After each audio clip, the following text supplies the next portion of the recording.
خبر آپ کو دیں گے، خیبر پختونخوا سینٹ انتخابات میں امیدواروں کی جانب سے کاغذات نامزدگی واپس لینے کا وقت ختم ہو گیا ہے۔ پی ٹی آئی کے ناراض سینٹ امیدواروں نے کاغذات نامزدگی واپس نہیں لیے ہیں۔ مزید بات کریں گے، ڈان نیوز کے نمائندے زاہد امداد ہمارے ساتھ موجود ہیں۔ زاہد، کیا تفصیلات ہیں؟ کاغذات نامزدگی واپس نہیں لیے گئے؟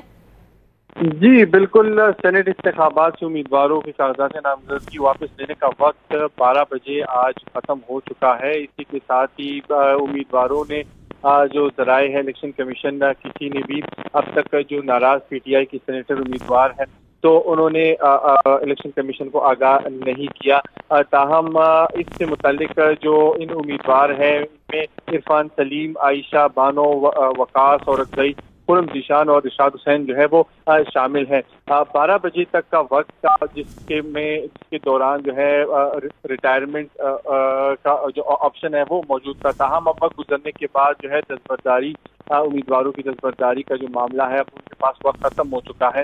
اب باقاعدہ طور پر یہ جو ناراض امیدواران ہیں یہ اب امیدوار ثابت ہوں گے سینٹ انتخابات میں۔ جی بہت شکریہ آپ کا زاہد، تفصیلی طور پر آگاہ کرنے کے لیے۔